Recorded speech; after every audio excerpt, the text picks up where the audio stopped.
Statement of cash flow.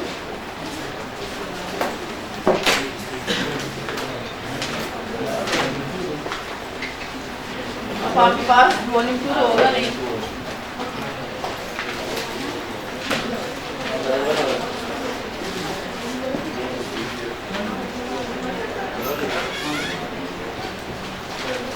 Heading they financial statement का, जिसका SOCI, SOFP, statement of changes in equity, notes the financial statements होते हैं। उसी तरह आपके पास स्टेटमेंट ऑफ कैश फ्लो होता है। जो मुझे बताया इसलिए जो आएगा फिर ऑफिस में देखें आप लोग। एसओसीआई में क्या चीज निकालते हैं? प्रॉफिट। क्या जरूरी है प्रॉफिट और कैश की फिगर एक ही हो? अगर एक कंपनी कह रही है कि मेरे पास 1 ट्रिलियन या 1 बिलियन डॉलर जो है वो प्रॉफिट्स हैं, तो क्या जरूरी है उसके पास उतना पैसा भी हो? नहीं। पहले कैश फ्लो नहीं था, कैश फ्लो एसओसीआई के बाद आया है। क्यों बच्चे से क्या लग रहा है, क्यों जरूरत पड़ी है कि स्टेटमेंट ऑफ कैश फ्लो की? पहले क्या होता था कि सिर्फ प्रॉफिट की बेस पर शेयर होल्डर इन्वेस्ट कर लेते थे, लेकिन जब कंपनी के पास पैसा ही नहीं होगा तो क्या कंपनी रन कर सकेंगे आप? तो इस तरह बहुत सी कंपनीज डूब जाती थी और शेयर होल्डर का पैसा सारा जाया हो जाता था। इसलिए उन्होंने कहा कुछ ऐसी स्टेटमेंट निकालो जिसमें ये पता चले कि कहाँ से पैसा आ रहा है, कहाँ पर पैसा जा रहा है, और ये भी पता चले कि इस कंपनी के पास इस साल के आखिर में कहाँ से पैसा आ रहा है, कहाँ लग रहा है। तो इसलिए ये एक मेन इंपॉर्टेंट स्टेटमेंट है। अगर एसओसीआई कोई भी शेयर होल्डर देखता है, बहुत अच्छे तरीके से अंडरस्टैंड करता है, उसी तरह वो स्टेटमेंट ऑफ कैश फ्लो भी बहुत अच्छे तरीके से देख रहा होता है। स्टेटमेंट ऑफ कैश फ्लो सिर्फ एक चीज होती है, कैश का आना और कैश का जाना। नेट प्रॉफिट क्या कैश बेसिस पे बनते हैं, अक्रूवल बेसिस पे बनते हैं? SOCI statement of comprehensive income आपके पास सिर्फ और सिर्फ अक्रूवल बेसिस पे बनती है मोस्टली कंपनीज में। अक्रूवल बेसिस क्या होती हैं? चाहे पैसे पे किए या नहीं पे किए, अपने एक्सपेंस को रिकॉर्ड करो, चाहे पैसे मिले या ना मिले, अपनी इनकम को रिकॉर्ड करो। ऐसा है रहने धीरे अपना बंदोबस्त करेगा, सब बेचारे पैसे देख क्या हो रहा है मेरे साथ। लेजर, अगर आपको स्टेटमेंट ऑफ कैश फ्लो में लेजर आता है, इसे रट्टा कह लें, कुछ भी कह लें, तकरीबन 10-12 के पास लेजर्स, अगर ये आपने याद रख लिए तो स्टेटमेंट ऑफ कैश फ्लो भी आसान लगेगी, एनपीओस भी आपको आसान लगेगा। तो लेजर आपने बचपन से ही तकरीबन पढ़े हुए हैं, उम्मीद आपको आते तो थोड़े बहुत होंगे। सबसे पहले बताएं पीपीई, कैरिंग वैल्यू। पीपीई के लेजर में क्या क्या चीज आती है? PPE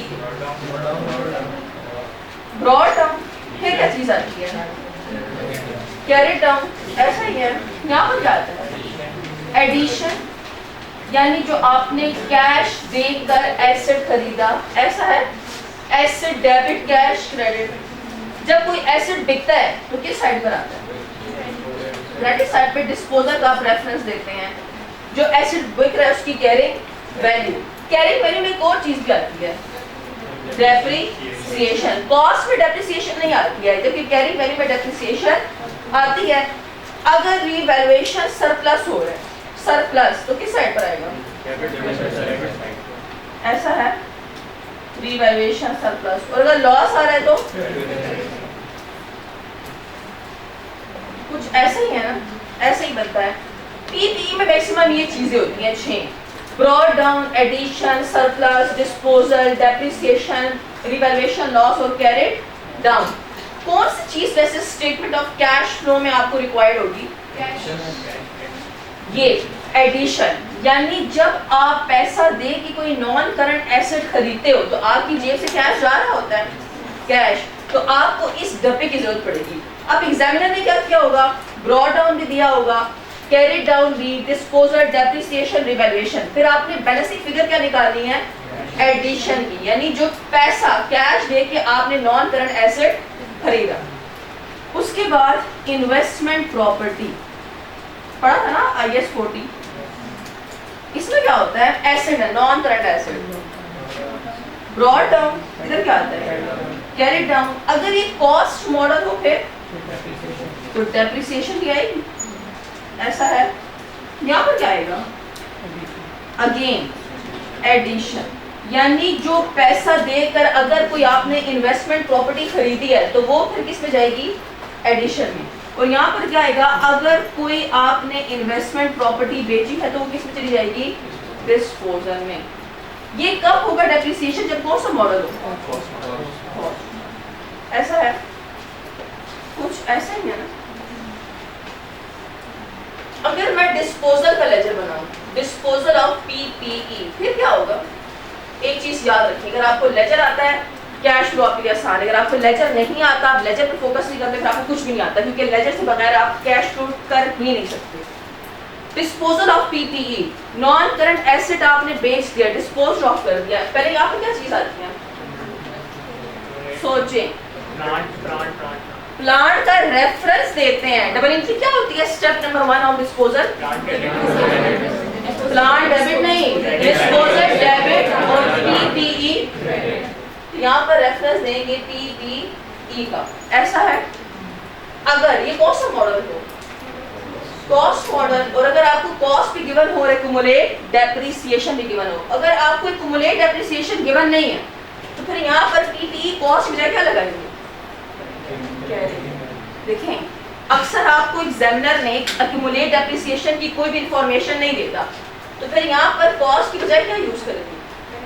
carrying value. अगर ये कॉस्ट हो तो यहाँ पर क्या आएगा?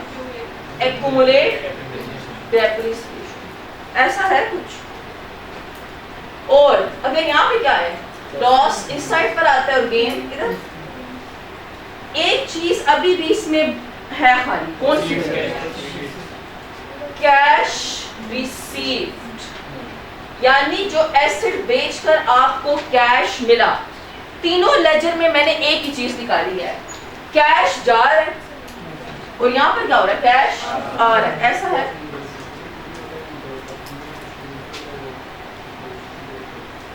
Long term loan, long term loan आपने नॉन करंट लायबिलिटी ली है, किस साइड पे ड्रॉ डाउन आएगा? क्रेडिट साइड पे लायबिलिटी है, कैरी डाउन।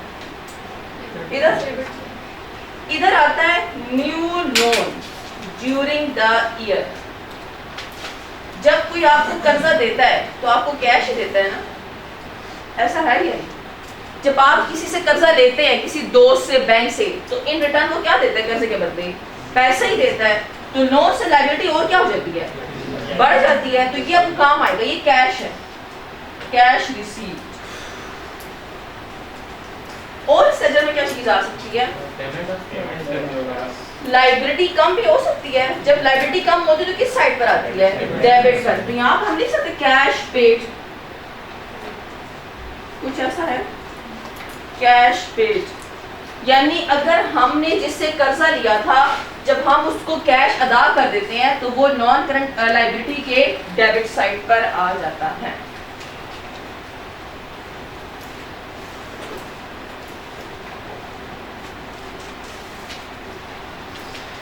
शेयर कैपिटल, अभी आपने statement of changes in equity में देखा था ना कुछ। क्या नेचर होती है शेयर कैपिटल की? क्रेडिट। तो किस साइड पर आएगा? Draw down. क्रेडिट साइड पर। यहाँ पर क्या आएगा? Carry down. और क्या चीज आ सकती है यहाँ पर? अगर आपने इस साल नए शेयर्स इशू किए हैं तो कैश नहीं मिलेगा आपको। Cash received from issue of new share, cash receive from issue of new shares. ये आपके पास किससे निकलेगा? शेयर कैपिटल से। आपको एग्जामिनर ने ड्रॉ डाउन भी दिया होगा, कैरी डाउन भी दिया होगा। बोलेगा बताओ कैश रिसीव नए शेयर इशू करके कितना मिला। जब आप शेयर इशू करते हैं तो ये रिटर्न आपको शेयर होल्डर क्या देता है? कैश देता है। प्लस में नहीं माइनस में आएगा। कैश रिसीव्ड हो रहा है। कैश रिसीव हमेशा कैश फ्लो में प्लस में आएंगे, जबकि कैश फ्लो में हमेशा किस में आएंगी? माइनस में। शेयर प्रीमियम की नेचर क्या होती है? Statement of changes in equity में हर चीज की नेचर क्या होती है? क्रेडिट। तो शेयर प्रीमियम किस साइड पर आएगा? Brought down. क्रेडिट साइड पर। यहाँ पर क्या आएगा? कैरी डाउन, क्या जरूरी है आप हमेशा शेयर्स को पार वैल्यू पर इशू करें? एट प्रीमियम भी कर सकते हैं। तो यहाँ पर आएगा again cash receive from new shares.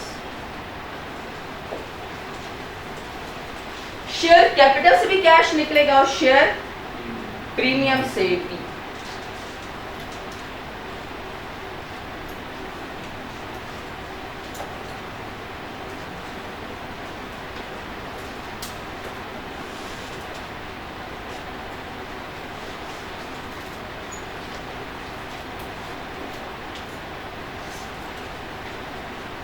ये लेजर्स आपने रट्टा कह लें, कुछ भी कह लें, ये हर सवाल में सेम लेजर्स आएंगे। अगर आपको ये लेजर आते हैं तो आपको आसानी होगी, अगर आपको ये लेजर नहीं आते फिर आपके लिए मसला हो जाएगा, क्योंकि उसके बगैर आप कैश को सॉल्व नहीं कर सकते लेजर से बगैर।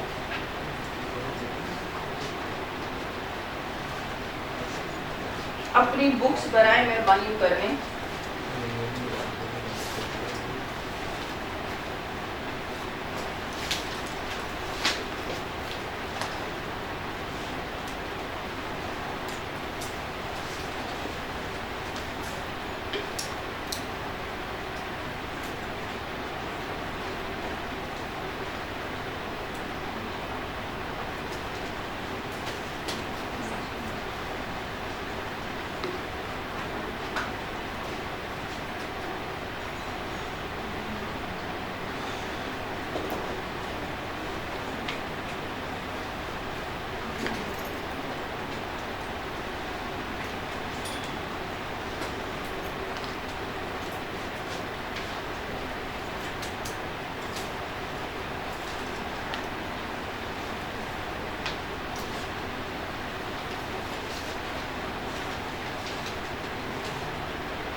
रिटेन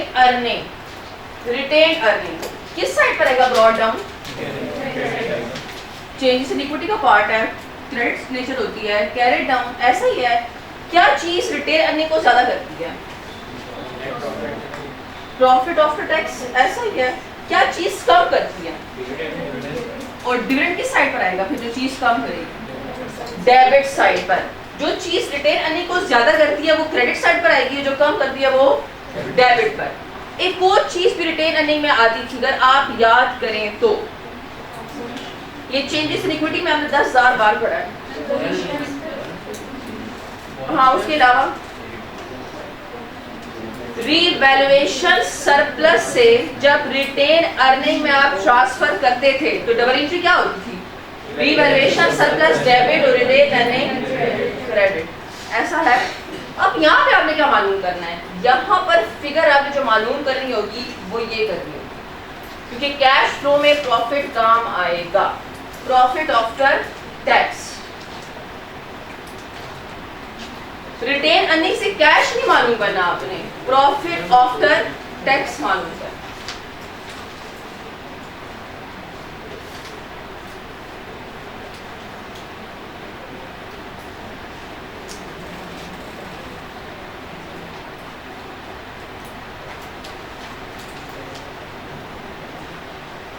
डिविडेंड पेएबल, आप पर कर्जा है डिविडेंड शेयर होल्डर्स को देने का, तो ब्रॉड डाउन किस साइड पर आएगा? क्रेडिट पर। यहाँ पर आएगा कैरेट डाउन। ऐसा ही है। यहाँ पर आएगा अगर इस साल और डिविडेंड आ गया, डिविडेंड, और यहाँ पर क्या आएगा? कैश पे। जब कैश पे करते हैं तो लायबिलिटी क्या हो जाती है? कम, तो डेबिट साइड पर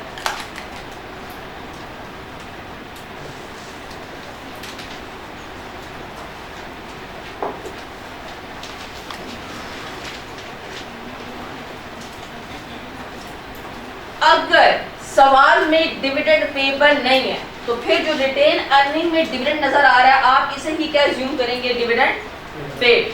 अगर ये नहीं है सवाल में डिविडेंड पेबल का लेजर, मतलब नहीं ना ब्रॉट डाउन है ना कैरिड डाउन है, तो फिर जो रिटेन अर्निंग में डिविडेंड आपसे क्या मानेंगे, डिविडेंड पेड मान। क्लियर?